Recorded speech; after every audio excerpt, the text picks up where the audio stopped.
네, 반갑습니다. 우리 다시 한번 인사 나누고 말씀 살펴보겠습니다. 환영합니다. 잘 오셨습니다. 사랑합니다. 주변을 보시면서요. 오늘 좀 비가 지금도 내리나요? 예. 예? 예. 예. 그 정도는 얘기해 주시잖아요. 그렇게 어려운 건 아닌데, 온다 안 온다 둘 중에 하나인데, 어쨌든, 이렇게 비가 좀 온 것 같은데, 하여튼, 빗기를 또 해치고 또 예배받는 주님들 환영하고 축복합니다. 오늘 함께 나눌 말씀은 사도행전 다시 우리 계속 이어서 보는 말씀인데요. 사도행전 5장 말씀 함께 읽고 살펴보도록 하겠습니다.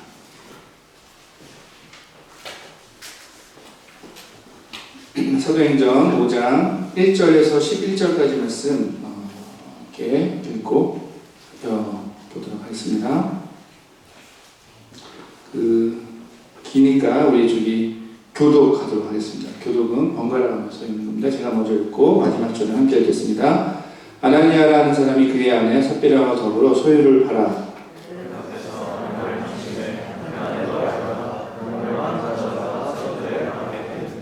베드로가 이르되 아나니아야 어찌하여 사탄이 내 마음에 가득하여 내가 성령을 속이고 땅값 얼마를 감추었느냐.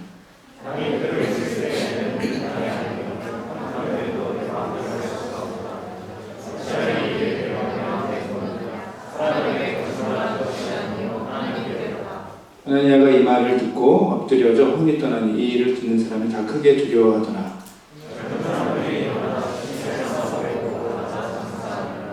세 시간쯤 지나 그의 아내가 그 일어난 일을 알지 못하고 들어오니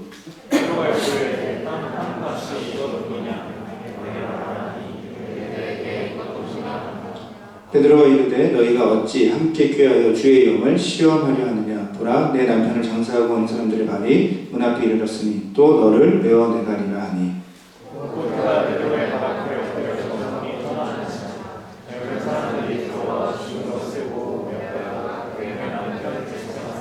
함께 읽겠습니다. 온 교회와 이 일을 듣는 사람들이 다 크게 두려워하니라. 아멘. 예, 감사합니다.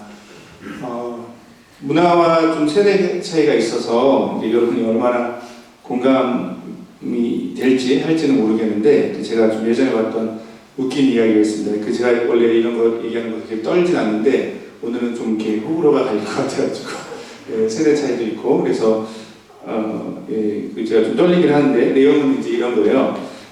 한국인의 대표적인 거짓말들이라는 글이었습니다. 그 내용은 한국 사람들이 실생활에서 자주 듣는 표현인데, 근데 이제 분명히 거짓말이다. 보통 거짓말일 경우가 많다는 거죠. 근데 그냥 받아들이고 사는 그런 대표적인 말들입니다. 몇 가지만 좀 소개를 해볼게요. 요즘에는 이제 한국의 경우 배달앱을 사용해서 좀 덜해진 것 같은데, 예전에는 음식 배달 시켰는데 빨리 안 와서 다시 전화하면 항상 듣는 얘기 있죠. 방금 출발했습니다. 이럴 줄 알았어요. 싸우면서 이렇게 포장하면서 그렇게 하고 또 출발하는 경우도 있죠. 또 길거리를 가다 보면 휴대폰을 파는 집들이 간판에 걸어놓은 대표적인 문구도 있습니다. 전국에서 제일 싼 집. 그렇죠. 그래도 준비한 건 다 하겠습니다. 시험 보는 날 이렇게 공부를 잘하는 친구들이 흔히 하는 거짓말도 있습니다. 알죠? 나 어제 공부 하나도 안 했는데. 그렇죠. 물건을 파는 분들이 하는 거짓말 중에 이거 손해보고 파는 거예요 라는 말도 있고요. 간호사 선생님들 우리 저희 청년부에도 좀 많이 있으신데 단골 거짓말 있죠. 이 주사 하나도 안 아파요. 되게 아픈데 그런 거짓말도 있습니다. 연예인들의 대표적인 거짓말은 교제하다가 걸리면 바로 튀어나오죠. 그냥 친한 친구 사이예요. 이런 거. 집을 찾는 이 정도에서 좀 그만둬야 되는데 제가 준비한 걸 다 하고 나중에 집에 가서 이렇게 딱 이불을 덮을 때쯤에 보면 생각이 나면서 갑자기 웃기기 시작할 거예요. 집을 찾는 사이트에서 집을 내놓은 집주인 이런 얘기를 많이 쓰죠. 지하철에서 5분 거리 있다 하면 한 30분은 걸어가야 되는데 요거는 좀 공감할 수 있어요. 오랜만에 만난 여자 친구들끼리 서로 하는 말 있습니다. 너 왜 이렇게 이뻐졌니? 그죠? 약간 영혼이 덜 담겼는 서로 얘기하는 그런 게 있습니다. 조금 더 있는데 그냥 거의 넘어가고 이제 한 가지 마지막 정도는 예, 이런 거예요. 그 비밀 얘기 보통 하잖아요. 친구들한테 비밀 중요한 얘기 할 때 주로 하는 얘기 이런 거 있죠. 이거 너한테만 얘기하는 거니까 절대 아무한테나 얘기하면 안 돼. 나중에 보면은 막 이게 혹시라도 내가 실수할까 막 이렇게 조심하겠는데 다 알고 있어요. 그런 것도 많이 경험했을 것 같습니다. 이런 좀 유머가 나올 정도로 이게 특히 이게 좀 케이스가 많이 그다지 제 예상과는 달리 그다지 많이 안 웃겨도 그렇게 이런 경우가 많이 나올 정도로 우리가 살아가는 삶의 상황 속에서 이게 거짓말이 굉장히 익숙한 것 같습니다. 그렇죠. 꼭 누군가에게 내가 피해를 주겠다, 뭐 아니면 내가 잘못된 이득을 취하겠다 이런 작정을 해서 그런 것이 아니고 그냥 사회생활 속에서 여러 가지 이유 때문에 때로는 이렇게 사실이 아닌 이야기들도 서로 나누는 경우가 많이 있는 것 같습니다. 여러분 어떻습니까? 매일매일 살아가는 삶의 현장 속에서 거짓말은 여러분에게 좀 가깝게 있는 편인가요? 아니면 멀리 나랑 좀 상관없는 얘기인가요? 오늘 우리가 읽은 이 사도행전 5장의 본문에는 이와 같은 거짓말에 대한 한 가지 사건이 기록되어 있습니다. 그런데 이 거짓말에 대한 성경의 기록이 사실 우리가 함께 읽어서 지금 느끼시겠지만 굉장히 무섭습니다. 바로 초대교회 안에 들어와서 이 함께 신앙생활을 했던 사람들 중에 이 아나니아와 삽비라라는 부부가 있었는데 이 부부가 자신들이 한 거짓말 때문에 죽음을 당하게 된 사건이 오늘 사도행전 5장에 기록되어 있죠. 구체적으로 이런 내용입니다. 우리가 함께 다루지는 않았지만 바로 오늘 본문 바로 앞에 내용을 한번 좀 이렇게 배경으로 이해를 하셔야 되는데요. 오늘 보면 바로 앞부분을 보면 이 초대교회 가운데 어떤 흐름이 있었던 것으로 보입니다. 이미 사도행전 2장을 우리가 함께 나눌 때도 비슷한 내용을 나눴습니다. 기억하시나요? 바로 재산을 공유하는 일이었습니다. 사도행전 2장을 우리가 함께 나눌 때 정리했던 내용 기억을 한번 떠올리시면 좋겠는데요. 그때 뭘 정리했죠? 이렇게 재산을 나누는 일들이 어떤 거가 관련되었다라고 정리를 했었나요? 바로 이제 초대교회가 공동체 생활, 함께하는 것을 통해서 자신들 안에서 이 하나님 나라의 가치관, 이게 성경을 쭉 가로지르는 굉장히 중요한 가치관을 실제로 따르고 실현하려고 했다는 것을 한번 그때 사도행전 2장에서 이미 정리했던 내용입니다. 바로 고아와 과부를 책임지는 하나님 나라의 가치관, 소외되고 어렵고 연약한 사람을 공동체가 책임지는 그것이 이제 구약에서 나온 굉장히 중요한 구약의 윤리이고 하나님 나라의 중요한 가치관인데 특별히 이것을 공동체라는 특별한 삶의 방식 안에서 이것을 이제 실제로 이 초대교회가 드러냈다는 것을 함께 나눴죠. 자, 그런데 오늘 본문 바로 앞에 우리가 읽지는 않았지만 바로 직전에 본문을 보면 이 초대교회의 반응이 다시 한번 이 비슷하지만 좀 다른 방식으로 소개되고 있습니다. 사도행전 4장 32절부터 37절 한번 읽어볼까요? 32절부터 37절인데요. 읽겠습니다. 시작. 믿는 무리가 한 마음과 한 뜻이 되어 모든 물건을 서로 통용하고 자기 재물을 조금이라도 자기 것이라 하는 이가 하나도 없더라. 사도들이 큰 본능으로 주 예수의 부활을 증언하니 우리가 큰 은혜를 받아 그 중에 가난한 사람이 없으니 이는 밭과 집 있는 자는 팔아 그 판 것의 값을 가져다가 사도들의 발 앞에 두매 그들이 각 사람의 필요를 따라 나누어 주니라. 구브로에서 난 레위족 사람이 있으니 이름은 요셉이라. 사도들이 일컬어 바나바 하니 그가 같이 있음에 팔아 그 값을 가지고 사도들의 발 앞에 둔다. 이 바나바의 경우는 번역하면 위로의 아들이다 이렇게 소개되었습니다. 분명히 우리 저번에 나눴던 2장에서의 내용과 같은 내용적으로는요. 다른 점이 무엇인가? 그때의 리포트하고 지금 오늘 본문에서 방금 읽은 내용의 차이점은 뭐죠? 바로 구체적인 사람이 언급되어 있다는 것이 좀 다르죠. 바로 바나바라고 불리는 이 요셉이 자신의 재산을 팔아서 공동체 사람들과 나눈 그러한 사람의 앞에 설명했던 내용의 구체적인 예로 소개를 하고 있습니다. 물론 이제 바나바는 나중에 굉장히 중요한 인물이죠. 초대교회 이제 사도행전 뒷부분에서부터 계속 나오는 인물인데요. 이 바나바를 소개하는 것으로 나타납니다. 물론 이 설명까지는 전혀 문제가 없어 보입니다. 초대교회 안에 있었던 굉장히 대단한 특별한 이 믿음의 반응들, 그리고 그에 대한 구체적인 그것을 뒷받침할 만한 구체적인 사람까지 소개하는 것을 통해서 이제 우리 이 초대교회에 대한 관심을 갖고 있는 우리에게는 이 내용들이 굉장히 중요한 정보가 되죠.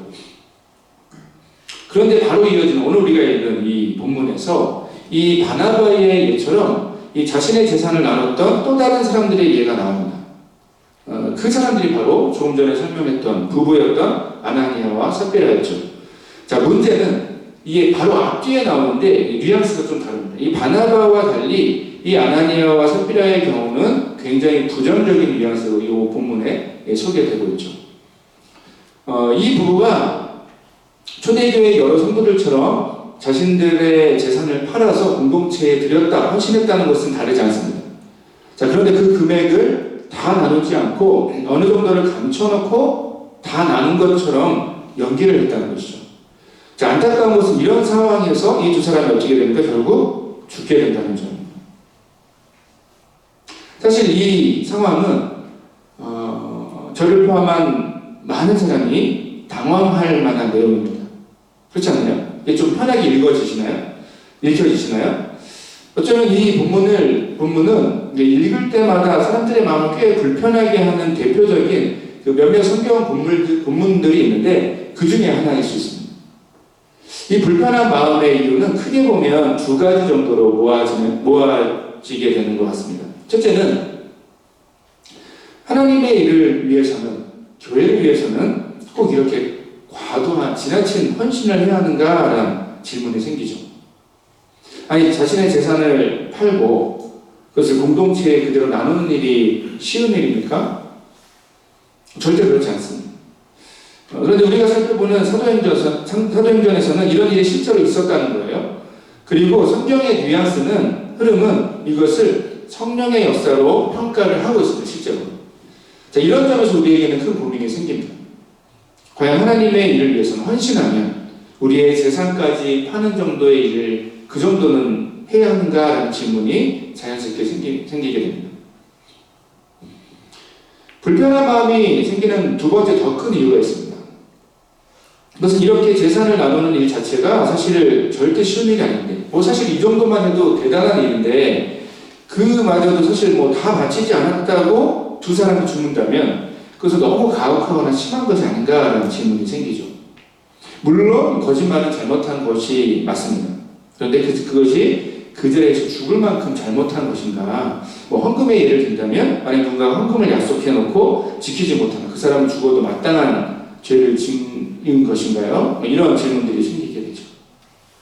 어쩌면 그냥 초대교회에도 그런 일이 있었구나, 하나의 에피소드가 있었구나라고 지나칠 수도 있는 본문입니다. 하지만 그러기에는 이 오늘 본문의 맥락은 그 자체로 보면 우리의 생각을 좀 이렇게 복잡하게 만들기에 충분해 보이는 본문이 분명합니다. 이 본문은 이게 이제 우리랑 상관없는 얘기면은 모르겠는데, 우리도 지금 교회 공동체에서 신앙생활을 하고 있고, 그리고 우리 안에는 뭐가 있습니까? 소유욕이 있습니다. 갖고 싶은, 또 미래를 준비해서 재산을 쌓아두고 싶은 마음이 있죠. 그리고 또 두 번째로 무섭게도 우리는 거짓말과 굉장히 가까운 삶을 살고 있습니다. 일상생활 속에서 거짓말을 원하든 원하지 않든 이렇게 좀 자주 하게 되는 그런 어떤 이 죄성, 그 습성을 생각하면 분명히 오늘 본문은 너무 가혹하고 심하게 느껴지는 본문이면은 틀림없어 보입니다.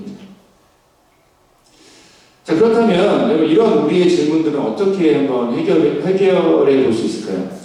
그 오늘 본문을 대할 때 조금 전에 제가 두 가지를 얘기했습니다. 두 가지 궁금증이 생겼다면 이 궁금증을 바탕으로 똑같이 두 가지 좀 주의해야 할 점이 있습니다. 첫째는 오늘 본문은 이 하나님의 일을 위해서 우리가 큰 재산의 많은 부분, 아니면 전 재산을 바치는 것 같은 그 물질적인 헌신을 하도록 그렇게 강요하는 본문이 아니라는 점이죠. 거기에 초점이 있거나 목적이 있는 본문이 전혀 아니라는 점입니다. 둘째는 본문에서 죽은 이 아나니아와 삽비라의 경우 그들이 죽게 된 죄는 단순히 그들이 거짓말을 했다, 이 정도의 이런 의미에서, 이런 이유 때문에 죽었다라는 그 자체가 아니라는 점입니다. 하나하나 좀 살펴보고 생각해 보겠습니다. 먼저 지난 사도행전 2장과 마찬가지로 오늘 본문 역시 이 앞뒤를 잘 살펴보면 이런 그 리포트를 하는 것, 이 대단한 어떤 믿음의 헌신이 있었던 것에 대한 리포트를 하는 것의 가장 중요한 핵심이 분명히 재산을 나누는 것 자체에 있지는 않다는 것을 확인하게 됩니다. 좀 더 정확하게 말하면 이 재산의 큰 부분을 아니면 전 재산을 공동체에 나누었던 이 행동은 당시에 이 성령의 역사로서 매우 특별한 사랑과 하나님, 헌신이 있었다. 그런 현장이 있었다는 것에 대한 이것을 구체적으로 증명하는 하나의 케이스가 된다는 것이죠. 핵심은 이런 겁니다. 막 인간들이 헌신해서, 사람들이 헌신해서 대단한 것을 이뤄냈다, 대단한 공동체를 만들어냈다, 이것이 아니라 결국에 성령의 역사입니다. 다시 말해 이런 특별하고 강력한 헌신은 인간의 결단과 순종이 아니라 성령의 강력하게 사로잡힘에 이어지는 그들의 깊은 선택의 결과라고 보는 것이 맞습니다. 이렇게 해석할 수 있는 가장 큰 이유는 이런 케이스의 기록 횟수입니다. 흥미롭게도 이 사도행전 이후에, 오늘 보면 사도행전 2장과 4, 5장에 걸친 이 내용의 이 리포트 이후에 재산을 팔아서 교회 공동체에 드린 일들에 대한 언급은 없습니다. 사실 이 사도행전 2장과 4, 5장의 흐름에서만 나오죠. 만약 이 일이 이런 종류의 헌신이 교회 공동체의 멤버가 되는 일에 있어서 필수적이었거나 아니면 꼭 거쳐가야 하는 의무였다라면 이 다른 교리들과 마찬가지로 좀 더 많이 성경에 기록되었을 것입니다. 하지만 이 두 본문 외에는 이 다른 곳에서는 이 전 재산을 팔거나 재산의 상당 부분을 드리는 헌신, 그런 종류의 헌신을 강조하거나 어떤 요구하는 본문은 사실 찾을 수가 없습니다. 자, 대신 이 케이스가 나오는 사도행전 2장과 4, 5장의 본문 모두 공통점이 한 가지 있습니다. 그게 뭘까요? 그게 바로 성령의 강력한 역사의, 특별한 역사의 현장에 대한 언급입니다. 그것을 설명하는 그런 구절이 나옵니다. 사도행전 2장 43절 한번 볼까요? 사도행전 2장 43절 보면 이렇게 기록되어 있습니다. 사람마다 두려워하는데 사도들로 말미암아 기사와 표적이 많이 나타납니다. 또 오늘 본문 바로 앞에 맥락도 마찬가지인데요. 사도행전 4장 31절입니다. 빌기를 당함에 모인 곳이 진동하더니 무리가 다 성령이 충만하여 담대히 하나님의 말씀을 전합니다. 두 케이스 모두 이 특별하게 이 공동체의 무리들 가운데, 공동체의 사람들 가운데 역사하신 그 성령에 대한 언급이 먼저 나옵니다. 그게 배경이 됩니다. 따라서 이렇게 재산의 상당 부분, 큰 부분을 교회 공동체에 나누고 이 공동체 생활에 헌신했던 그 일들은 특별하고 강력하게 이 초대교회 가운데 나타난 이 성령의 역사에 대한 증거로 보는 것이 맞습니다. 물론 여러분 자신의 재산을 헌신해서, 특별히 여러분 꼭 청년들은 그걸 기억하셔야 되는데, 우리 믿음의 선배들이 그런 일들을 많이 하셨어요. 정말 이렇게 많은 정확히 과할 정도로, 아니면 때로는 거의 전 재산을 이렇게 바치면서까지 나누는 삶을 사시고, 그리고 교회 공동체를 세우기 위해서 헌신하신 우리 믿음의 선배들이 많이 그렇기 때문에 여러분 지금 우리가 이렇게 편하게 예배를 드릴 수 있는 거예요. 그래서 자신의 재산을 헌신해서 나누는 일은 정말 고귀하고 특별한 일입니다. 그걸 부인하시면 안 됩니다. 자, 그런데 만약 거꾸로 어떤 사람이나 어떤 목회자나 아니면 교회가 오늘 본문을 갖고 오늘 본문을 성경적인 근거라고 얘기하면서 교회의 전 재산을 바치도록 우리에게 요구한다면 그것은 전혀 성경에 대한 올바른 이해는 아닐 것입니다. 실제로 역사 속에서 대부분의 이단들이 이 본문으로 사람들을 속여왔던 것도 사실이죠. 헌신을 강요하면서 전 재산을 바쳐라, 이제 이런 내용들이 실제로 역사 속에 많이 있었습니다. 지금 이 시대에도 많이 있죠. 대표적인 이단들, 한국에서 지금 활발하게 이단 활동을 하는 기독교의 배경을 갖고 활발히 일하는 그 이단들은 지금도 그러고 있습니다. 그래서 많은 사람들이 피눈물을 흘리면서 가족이 막 해체되고 깨지고 막 그런 부분들이 있죠. 여러분, 성경의 맥락은 매우 분명합니다. 전 재산을 바쳤다, 아니면 모든 것을 과하게 굶으면서까지 여러분의 재산을 다 바쳐라, 이것이 핵심이 아니라는 것이죠. 성경이 강조하는 것은 강력하고 특별한 성령의 역사입니다.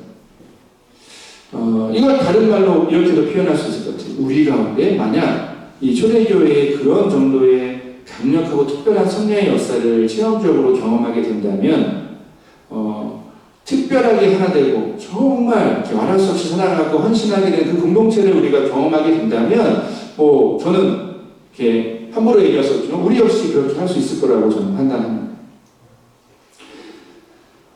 핵심은 인간의 노력이나 어떤 헌신에 초점이 있는 것이 아니라 인간의 어떤 상식적인 삶을 뛰어넘는 성령의 역사가 이 초대교회 가운데 있었다는 것에 분명한 증거 그리고 리포트라고 할 수 있죠. 자, 이런 흐름과 관련해서 우리의 두 번째 질문이 또 해결될 수 있습니다.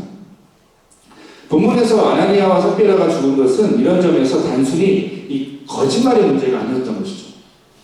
계속 강조하죠. 성령에 대한 초점이라고 말씀드리죠. 지금 아나니아와 삽비라의 죄의 본질은 이 초대교회 가운데 있었던 이 강력하고 특별한 이 성령의 역사를 조작 혹은 그것을 인간적으로 이용하려고 했던 것이 죄의 본질입니다. 그래서 오늘 본문 3절을 보면 이렇게 기록되어 있죠. 3절에 보면 베드로가 이르되 아나니아야 어찌하여 사탄이 내 마음에 가득하여 내가 성령을 속이고 땅값 얼마를 감췄느냐. 또 9절도 볼까요? 베드로가 이르되 너희가 어찌 함께 꾀하여 주의 영을 시험하려 하느냐. 보라 내 남편을 장사하고 오는 사람들의 발이 문 앞에 이르렀으니 또 너를 메어 내가리라 하니. 베드로 사도는 아나니아와 삽비라의 죄를 분명하게 이 성령에 대한 거짓말로 해석합니다. 성령을 속이려고 하는 행동. 여러분 이 표현은 매우 중요합니다. 정확히 말하면 여러분 이런 거 아닌가요? 사람들이나 교회 공동체를 속인 거잖아요. 아나니아와 삽비라는 누굴 속였습니까? 교회 공동체를 속인 것이죠. 자, 그런데 베드로 사도는 이들의 행동을 성령을 속인 것으로 분명히 규정합니다. 그리고 자, 조금 전에 설명했던 것처럼 이 앞뒤 본문이 성령의 강력한 역사에 대한 그 기록, 그 리포트라면 그것은 분명한 사실이죠. 성령을 방해한 것입니다. 지금 초대교회는 거부할 수 없을 정도로 강력한 성령의 역사가 일어나서 이 사람들이 반응을 하고 있었습니다. 이 반응은 지금의 우리가 볼 때는, 저와 여러분이 볼 때는 과도해 보일 수도 있고, 그렇게까지 이상한 것 같은데, 막 이렇게 부담으로 느껴질 수도 있습니다. 자, 그런데 분명한 사실은 이렇게 거부할 수 없는 성령의 역사가 이 초대교회 가운데 특별하게 나타나고 있었다는 점은 변하지 않습니다. 자, 문제는 아나니아와 삽비라는 바로 이런 그 당시에 있었던 이 변화의 교회를 통해서 일어나는 놀라운 어떤 변화의 흐름에 함께하고 싶은, 들어가고 싶었던 마음이 엿보입니다. 자, 하지만 그런데 여전히 그들에게는 세속적인 욕심과 기대를 완전히 버리지는 못했던 것 같습니다. 이 두 마음이 같이 충돌할 때 이들이 선택했던 건 뭐죠? 그런데 이들의 마음은 이 새로운 변화를 이끄는 이 공동체 속에서도 자신들의 어떤 영향력을 발휘하고 싶은 마음이 있었던 것이죠. 자, 그런 마음을 선택한 방법이 뭡니까? 교회 공동체와 사람들을 한번 속여보는 것입니다. 그리고 이것이 가능했던 이유는 이들은 이 변화와 특별한 삶의 핵심, 이 초대교회 가운데 일어났던 이 변화의 핵심이 어디에 있는지, 그것이 성령이 있었다는 사실에 대해서 더 주의를 기울이고 거기에 마음을 쏟기보다는 이렇게 표현할 수 있는데 서브컬처라는 얘기 들어보셨죠? 이 교회 공동체가 함께 경험하고 있는, 그 당시에 경험하고 있었던 하나의 서브컬처에만 관심이 있었던 것이죠. 실제로 이런 것이 충분히 가능합니다. 어떤 공동체든지 이게 시간이 오래되고 어떤 특별한 사건을 경험하고 어떤 여러 가지 일들을 함께 경험하는 가운데 서브컬처가 생깁니다. 그게 진리처럼 될 수 있어요. 사실 그 어느 누구도 강요하지 않았고 꼭 그럴 필요도 없었습니다. 하지만 그들이 옆에서 아나니아 삽비라가 이 관찰했던 이렇게 그 흔히 말하는 이 교회 공동체의 서브컬처에 맞춰서 이들은 자기들도 이 공동체 안에서 나름대로의 그 지분을 갖고 싶었던 것이죠. 이들에게 먼저 필요했던 것은 무엇이었습니까? 재산을 팔아서 나눈 일이 우선이 아니었습니다. 이들에게 먼저 필요했던 것은 바로 초대교회 가운데 당시에 강력하고 자유롭게 역사하시는 그 성령을 깊이 체험하는 일이었습니다. 이게 우선적이었던, 이게 먼저였죠. 문제는 이런 이들의 행동이 그냥 두 사람이 일탈로 끝나는 것이 아니라는 점입니다. 이런 이들의 행동은 실제로 초대교회 가운데 매우 심각한 혼란 그리고 성령의 역사에 대한 방해가 될 수 있었다는 점입니다. 이러기 위해서 베드로 사도는 굉장히 강한 말을 하죠. 사탄이 내 마음에 가득했다고까지 말한 것으로 보입니다. 다시 말해 이 성령에 대한 관심 없이 교회 공동체의 서브컬처에만 관심을 갖고 그 흐름 안에서 나름대로의 어떤 영향력을 미쳐보면서 살아보겠다라는 그런 행동이 바로 사탄의 마음이라는 것입니다. 그리고 이런 사탄의 마음은 결과적으로는 어떤 결과를 나타낼까요? 교회 공동체 전체의 순수함과 건강성을 해치는 굉장히 위태롭게 하는 그런 위험 요소가 될 수도 있었던 것이죠.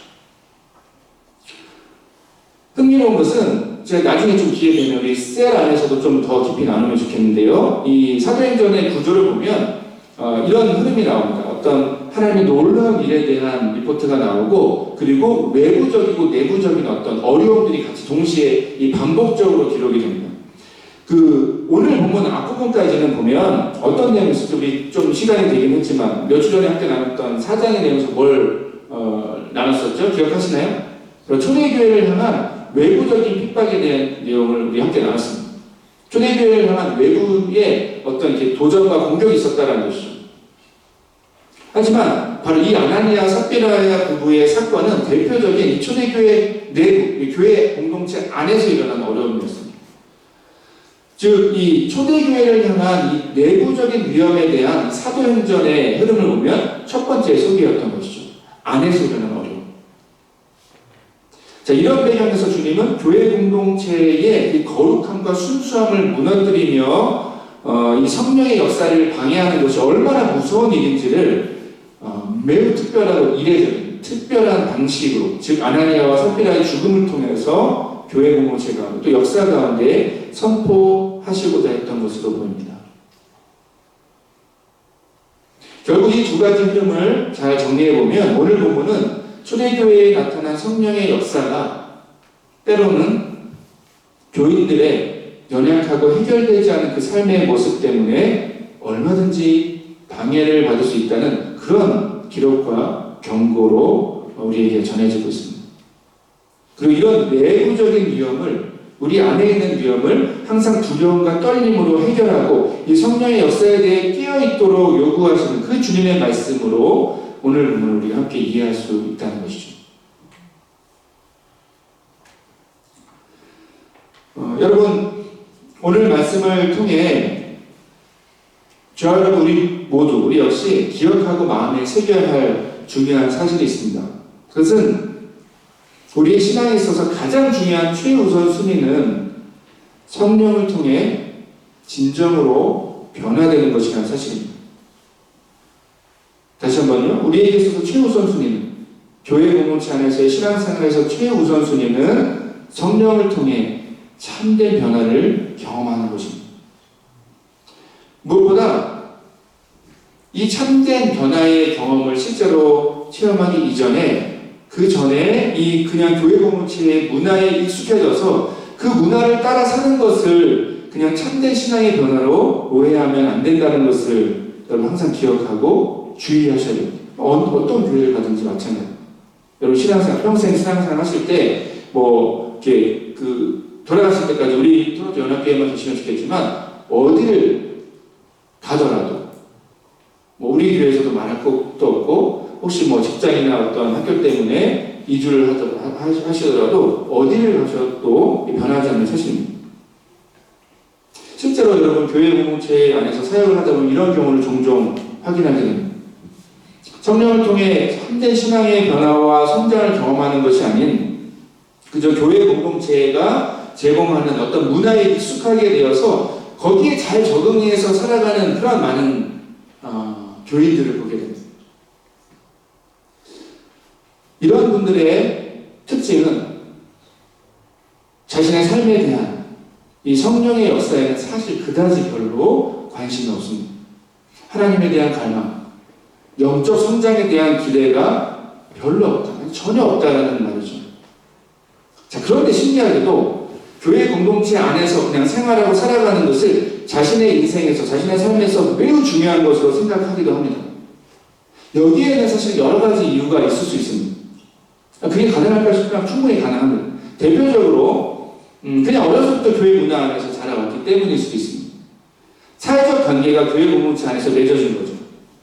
그냥 나는 여기서 자라왔으니까 그냥 내 인생의 한 부분이다라고 받아들이는 거예요. 근데 사실 나는 성령의 역사에 대한 그다지 특별한 관심 없고 그냥 내가 자라왔으니까 자라가고 살아가는 것이다 라고 생각하는 것입니다. 아니면 어떤 사회적인 어떤 경제적인 목적이 있을 수도 있습니다. 예를 들어 비즈니스에 도움이 되는 관계를 만들려고 하는 마음이 있을 수 있죠.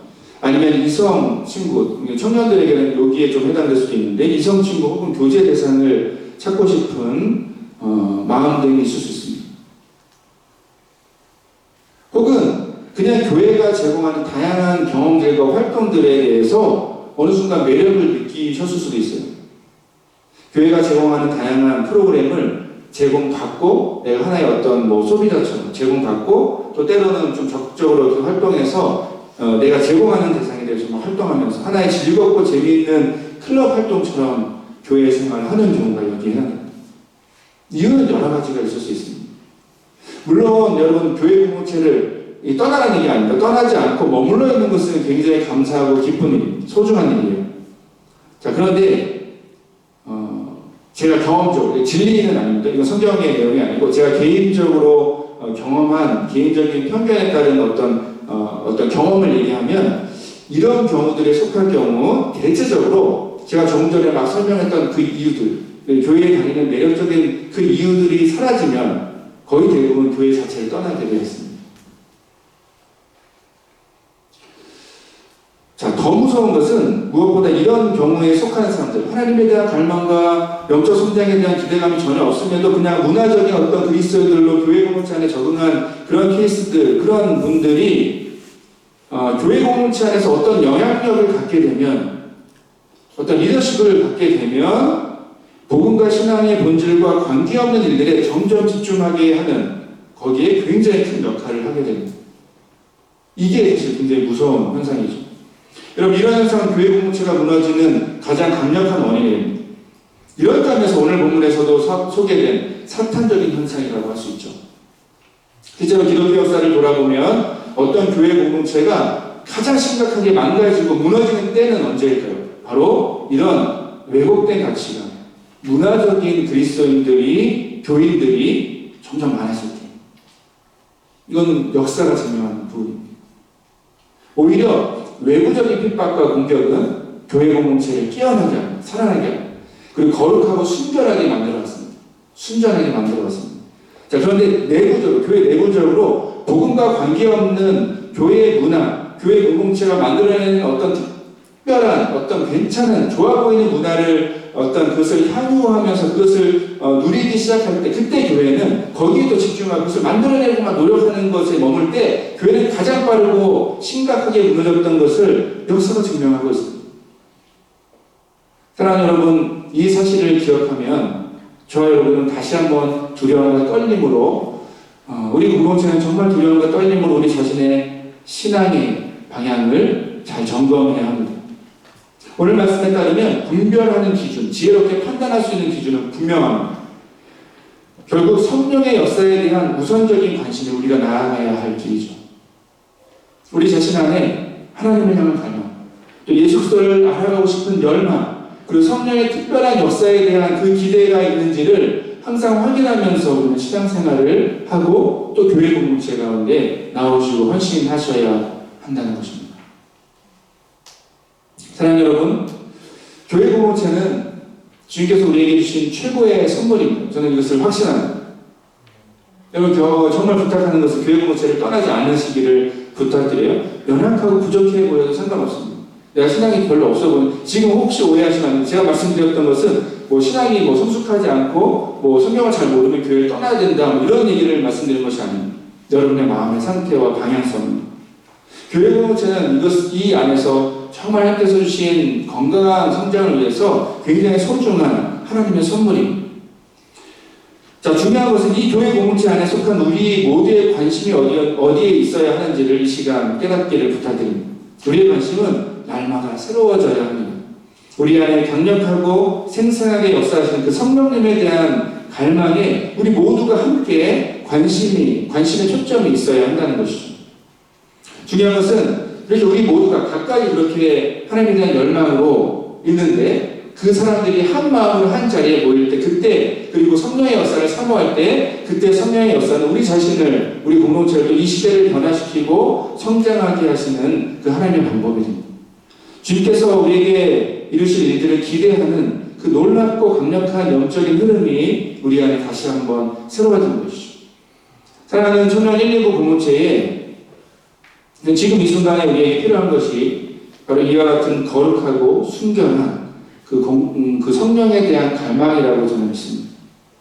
이 갈망을 다시 한번 회복하고 또 함께 모이기 시작할 때 그때 우리 주님께서 항상 변함없이 우리 안에 일하시고 새로운 일들을 이루실 줄로 믿습니다. 말씀을 맺겠습니다. 여러분, 아나니아 삽비라 부부의 사건은 물론 당황스럽고 두려운 사건이 맞습니다. 하지만 우리 주님은 이 본문을 그냥 우리로 하여금 당황하고 두렵게 하려는 의도로 주신 것이 아니죠. 당황과 두려움을 넘어서는 새로운 기대를 갖게 하십니다. 그 기대는 바로 성령의 역사에 대한 갈망. 바로 우리가 함께하는 교회 공동체의 중심에 이 성령의 역사에 대한 갈망이 있어야 한다라는 중요한 메시지가 됩니다. 이 기대와 소망을 다시 한번 회복하는 저와 여러분들에게 소원합니다. 우리 각 사람마다 성령의 역사에 대한 기대감의 시간 다시 한번 깊이 있게 품으시길 부탁드립니다. 그리고 그런 우리 모두 함께 공동체로 모여서 나갈 때 그때 주님 우리에게 놀라운 일들을 이루실 줄로 믿습니다. 함께 찬양하고 기도하겠습니다.